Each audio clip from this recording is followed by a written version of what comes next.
Your loved one has toxic parents and you have no idea how to support them. Well, I'm about to give you 6 different ways that you can support your partner through this. But before I begin, if you're not already subscribed to my channel, please take a moment, pause this video, and do so.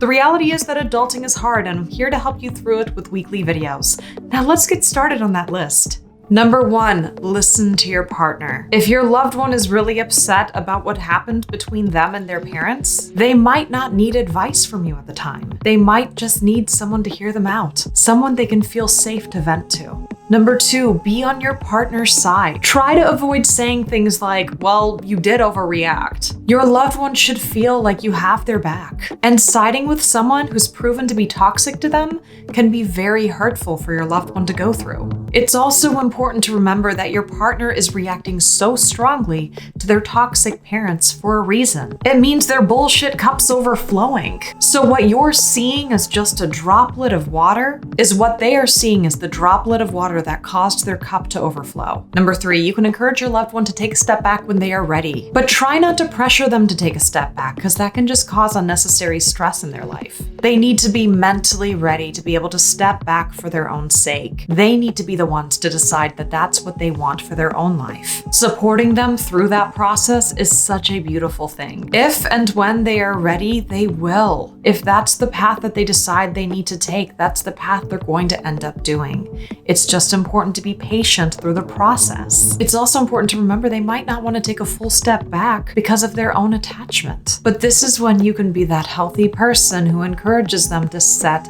boundaries for the sake of their own mental health. Setting healthy boundaries can be such a good thing for people who still have unhealthy people in their life. It allows them to keep those people in their life, but also have that do not cross line. Number 4, when they're having a hard time with their parents, you can help your loved one by doing things that help them to get into a better emotional place. For example, you can make them their favorite meal, or you can suggest going on a walk with them.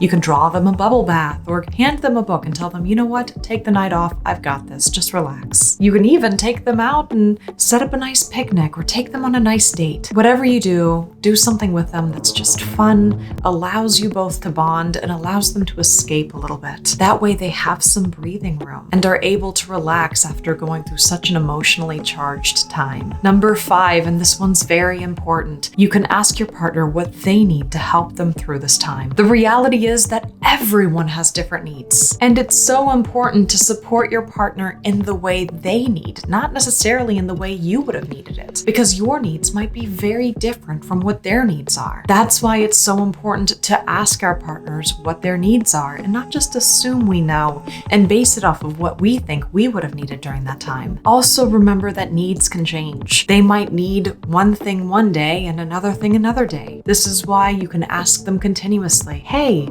what are your needs? What do you need from me today? How can I help you through this difficult time? And number 6, check in with them. Even if they seem like they're doing absolutely okay, that doesn't mean they are. So just a simple check-in, asking them how they're doing and making sure they're okay, or if there's anything on their mind they need to talk about, you're open to it, can mean so much to them. Checking in with them can cause them to feel like they have a supportive partner who has their back through this difficult time. Thank you so much for taking the time and watching this video. If you have a moment, please feel free to check out my other videos on toxic relationships. You might find them pretty helpful.